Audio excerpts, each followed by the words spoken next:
जय जिनेंद्र, जय Shri Ram dear students. आज हम पढ़ने वाले हैं प्रोनाउन के बारे में। आज हम क्या पढ़ेंगे? Pronouns and there types. तो प्रोनाउन क्या होते हैं, चलिए अब हम सीखते हैं प्रोनाउन क्या होते हैं। तो प्रोनाउन की सबसे पहले हम डेफिनेशन से जानेंगे। A pronoun is a word used in a place of a noun. मतलब प्रोनाउन एक ऐसा वर्ड है जिसका उपयोग कहाँ करते हैं हम? प्लेस ऑफ अ नाउन, यानी नाउन के स्थान पर। It is of the same person, gender and number as the noun for which it stands. Means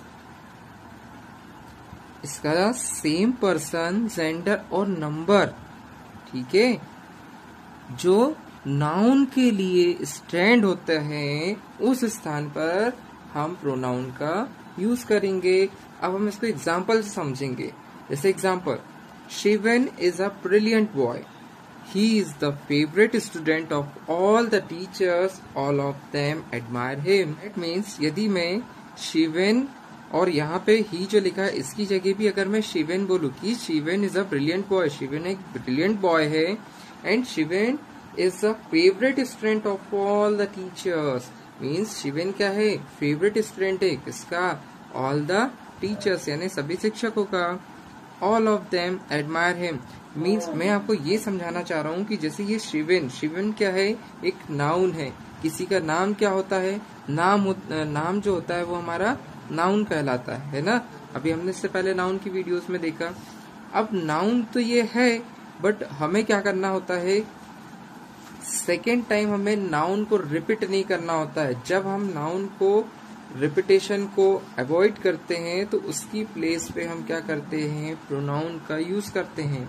जैसे हमने यहाँ पे ही लिखा, अब ये he is the favourite student of all the teachers, he किसके बारे में कही गई बात है? तो ये शिवन के बारे में कही गई बात है। और इसके आगे जो क्लॉज है, all of them admire him, ये भी किसके लिए कहा गया है? ये भी सब कुछ शिवन के बारे में कहा गया है, ठीक है। इसलिए हमने यहाँ शिवन को अगेन नहीं लिखे, क्योंकि हमने नाउन की रिपीटेशन को क्या करे? अवॉइड करे, और उसके प्लेस पे हमने प्रोनाउन का यूज करे। इसके बाद देखो, the italic words in the above sentence are pronoun. इसमें जो आइटैलिक वर्ड्स किसे कहते हैं? इटैलिक वर्ड्स जो ये तिरछे लिखे हुए ना थोड़े से, ये इटैलिक वर्ड्स कहलाते हैं। जैसे ये हो गया ही और ये हिम, तो ये क्या है? ये हमारे सेंटेंस में क्या है? ये प्रोनाउंस है। अब नेक्स्ट देखते हैं हम काइंड्स ऑफ प्रोनाउंस। अब काइंड्स ऑफ प्रोनाउंस क्या होते हैं? तो various types of pronouns are personal pronoun, नाम से स्पष्ट हो रहा, पर्सनल यानी व्यक्तिगत, ठीक है। फिर सेकंड, पॉजेसिव या रिफ्लेक्सिव प्रोनाउन, है ना। दूसरा वाला क्या है हमारा? पॉजेसिव प्रोनाउन, पॉजेसिव यानी अधिकार दिखाने वाला। थर्ड है हमारा रिफ्लेक्सिव प्रोनाउन, है ना। इसके बाद है जो रिफ्लेक्शन दिखाए, एम्फेटिक प्रोनाउन, ठीक है। इसके बाद एम्फेटिक प्रोनाउन के बाद, एम्फेटिक प्रोनाउन क्या करता है? बेसिकली ये जोर देता है ना। फिर है डिमोन्स्ट्रेटिव प्रोनाउन, डिमोन्स्ट्रेटिव के बाद है हमारा interrogative, relative, indefinite and distributive pronoun. इस प्रकार से हम ये 9 तरह के प्रोनाउंस के बारे में आज पढ़ेंगे। पहला टाइप है पर्सनल प्रोनाउन। अब हम पर्सनल प्रोनाउन को देखते हैं। These pronouns stand for persons or for example, देखो यह प्रोनाउन जो है ये पर्सन्स के लिए स्टैंड होते हैं। For example, I, we, you, they, him, her, etcetera. Personal pronouns are divided into 3 persons. Personal pronouns क्या हुए? डिवाइडेड हैं किसमें? 3 पर्सन्स में। द फर्स्ट पर्सन स्पीकर, पहला पर्सन क्या होगा? स्पीकर होगा। सेकंड पर्सन हमारा सुनने वाला यानी listener, and the third person, जो थर्ड पर्सन यानी तीसरा पर्सन होगा, वो द पर्सन और थिंग स्पोकन अबाउट। मीन्स हम एक छोटा सा एग्जाम्पल से समझने का प्रयास करते हैं। एक उदाहरण लेते हैं। जैसे हम अगर किसी से बात कर रहे हैं तो जो बोल रहा है ना, वो फर्स्ट पर्सन कहलाएगा, और जिससे हम बात कर रहे हैं वो हमारा सेकंड पर्सन। और यदि वहां आसपास कोई खड़ा है और यदि वो हमारी बात सुन रहा है तो ये हमारा क्या हो जाएगा, थर्ड पर्सन हो जाएगा, है ना। ये एक छोटा सा एग्जाम्पल रहा समझने के उद्देश्य से। तो इस प्रकार से ये तीन पर्सन्स होते हैं इसमें, किसमें पर्सनल प्रोनाउन में। इसके बाद हम और चीजें जानते से स्टडी द फॉलोइंग टेबल, इस टेबल के माध्यम से, है ना। जैसे नंबर, सिंगुलर और प्लूरल। अब पर्सन में फर्स्ट पर्सन, सेकंड पर्सन और थर्ड पर्सन, यानी 3 प्रकार के पर्सन हो गए हमारे। फर्स्ट पर्सन में जो सब्जेक्टिव है ना, देखो सब्जेक्ट भी होता है इसमें, ऑब्जेक्टिव टाइप भी होता है, मतलब ये कह सकते हैं ये इसका सब्जेक्टिव फॉर्म है, ये इसका ऑब्जेक्टिव फॉर्म है। आई जो है हमारा ये फर्स्ट पर्सन है, इसका ऑब्जेक्टिव फॉर्म क्या होगा, मी। आई सब्जेक्ट है और आई के ही साथ हमारा वी क्या होता है, ये भी हमारा फर्स्ट पर्सन होता है और इसका ऑब्जेक्टिव फॉर्म प्लूरल होता है, इसको अस बोलते हैं ना। ये प्लूरल है, ये ऑब्जेक्टिव फॉर्म बी का, ये सब्जेक्टिव फॉर्म वी, ठीक है। और ये है प्लूरल और ये हमारे क्या है, सिंगुलर। आई का ऑब्जेक्टिव फॉर्म मी। ऐसे second person you, second person में सब्जेक्टिव फॉर्म जो होगा यू का वो यू ही होगा और ऑब्जेक्टिव फॉर्म भी इसका यू ही रहता है। इधर भी प्लूरल में भी अगर यू का यूज करते हैं हम तो वो भी सब्जेक्टिव फॉर्म यू और प्लूरल में भी ऑब्जेक्टिव फॉर्म यू का यू ही रहता है। इसके बाद आता है हमारा थर्ड पर्सन। अब थर्ड पर्सन क्या होता है हमारा, थर्ड पर्सन में हमारा सब्जेक्टिव फॉर्म है ही और सब्जेक्टिव फॉर्म का ऑब्जेक्टिव फॉर्म होता है हिम। इसके बाद है हमारा ये प्लूरल, अगर देखते हैं हम थर्ड पर्सन में तो ये है दे, और दे का जो ऑब्जेक्टिव फॉर्म होता है वो होता है क्या, देम।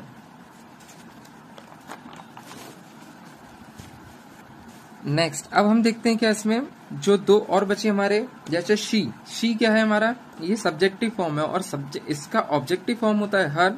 इट सब्जेक्टिव फॉर्म में भी इट रहता है और ऑब्जेक्टिव फॉर्म में भी इट ही रहता है। इस प्रकार से हमारा पूरा टेबल था। अब जो हमारे सब्जेक्टिव फॉर्म्स होते हैं वो है I, we, you, he, she, it and they are used as the subject of verbs. ये सब्जेक्ट ऑफ वर्ब्स बनते हैं, ठीक है, सेंटेंस में, और इनका सब्जेक्टिव फॉर्म के रूप में यूज होता है। फॉर एग्जाम्पल आई से अगर हमने सेंटेंस बनाया तो आई, ये देखो ये सब्जेक्टिव फॉर्म है, ये सब्जेक्ट के स्थान पे आ गया, ठीक है। तो I show the Taj but he didn't, मतलब मैंने ताज देखा किंतु वह या उसने नहीं देखा, है ना। उसने नहीं देखा, मैंने देखा लेकिन उसने नहीं देखा। इसमें हमको क्या समझना है, इसमें इस एग्जाम्पल से हमें ये समझना है कि आई जो है ये हमारा सब्जेक्टिव फॉर्म था और ये सब्जेक्ट ऑफ वर्ब बना, यानी वर्ब के पहले आया। ये वर्ब का क्या बना, हमारा सब्जेक्ट बना, है ना। ऐसे ही सेम ही ये भी हमारा क्या है, सब्जेक्ट है, ठीक है। इसके बाद आते हैं हमारे ऑब्जेक्टिव फॉर्म। ऑब्जेक्टिव फॉर्म्स क्या होते हैं, me, us, you, him, her, it and them are used as the objects of verbs. अब ये क्या होंगे, ये वर्ब के ऑब्जेक्ट के रूप में आएंगे हमेशा जब भी यूज होंगे, ठीक है। I called him but he didn't hear me, मतलब मैंने उसे बुलाया किंतु वह मुझे नहीं सुना, है ना। तो देखो इसमें भी ये जो हिम आया, हिम ये वाला him as a object use हुआ है। किसका ऑब्जेक्ट बना, ये वर्ब का, ऑब्जेक्ट्स ऑफ वर्ब है ना ये, तो ये वर्ब का क्या बना, ऑब्जेक्ट बना ना।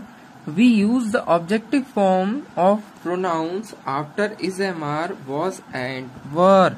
मीन्स अब हम क्या करेंगे, ऑब्जेक्टिव फॉर्म का यूज करेंगे प्रोनाउन से, लेकिन वो यूज किसके बाद करना है, वो करना है इज, एम, आर, वॉज और वर के बाद।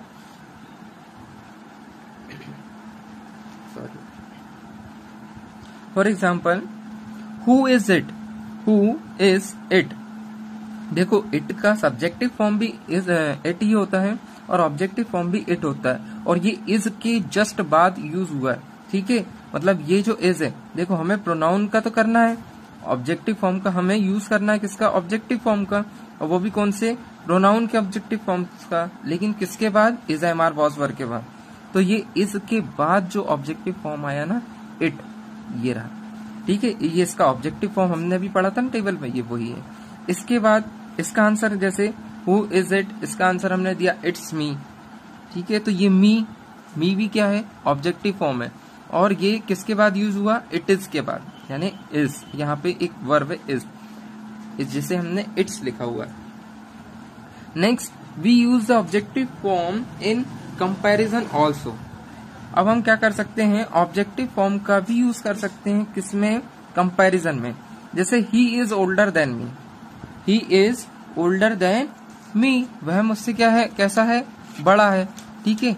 और यहाँ पे आप एक चीज में कंफ्यूज हो रहे होंगे ना डियर स्टूडेंट्स कि हम मी क्यों है, क्योंकि सब्जेक्टिव फॉर्म जो होता है उसका कंपैरिजन हमेशा सब्जेक्टिव फॉर्म से होता है और ऑब्जेक्टिव फॉर्म का कंपैरिजन हमेशा ऑब्जेक्टिव फॉर्म से होता है। लेकिन सर आप पढ़ा रहे हैं ही इज ओल्डर देन मी, यहाँ सब्जेक्टिव फॉर्म लिखा है, आपने यहाँ ऑब्जेक्टिव फॉर्म का यूज कर लिया है ना। तो डियर स्टूडेंट्स कंफ्यूज होने की बिल्कुल जरूरत नहीं है। मैं आपको बताता हूँ कि मी का यूज यहाँ पे क्यों हुआ है।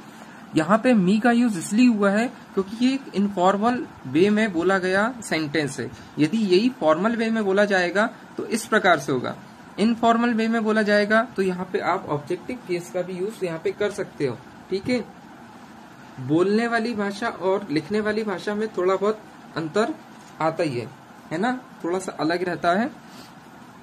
तो आप यहाँ पे इस हिसाब से यहाँ पे आप ऑब्जेक्टिव केस का यूज कर सकते हैं, तो ये भी सही है, ये गलत नहीं है। लेकिन आप जब अगर कोई कंपटीशन एग्जाम दे रहे हैं तो वहां पे आप यहाँ पे ऑब्जेक्टिव केस का यूज बिल्कुल ना करें, यहाँ पे आप सब्जेक्टिव केस लगाए आई।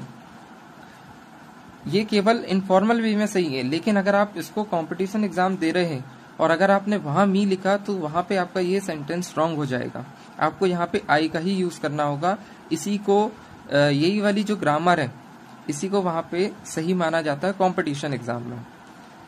चलिए अब हम नेक्स्ट वाला देखते हैं। जैसे I am younger than him, ठीक है, मतलब मैं उससे कैसा हूं, यंगर हूं।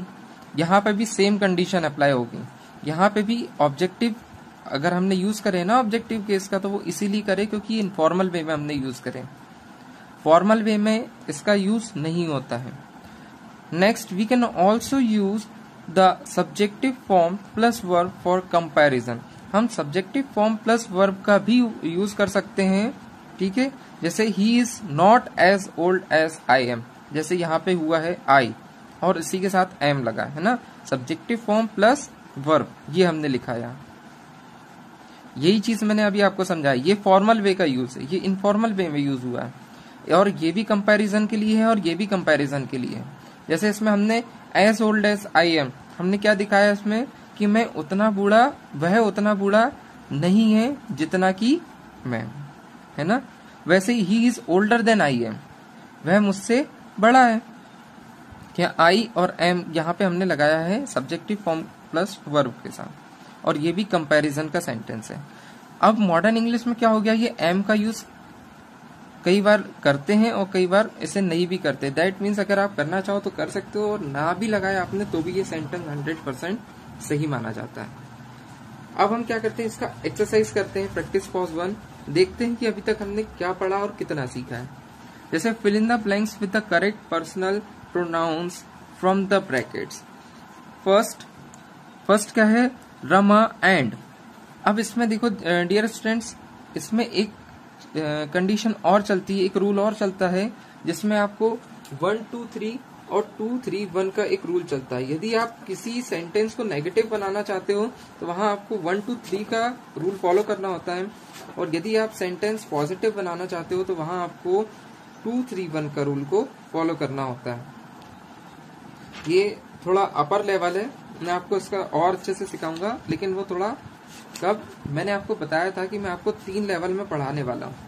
एक तो इजी लेवल जो कि अभी बेसिक चल रहा है, इसके बाद एक और आएगा मॉडरेट और उसके बाद एडवांस लेवल।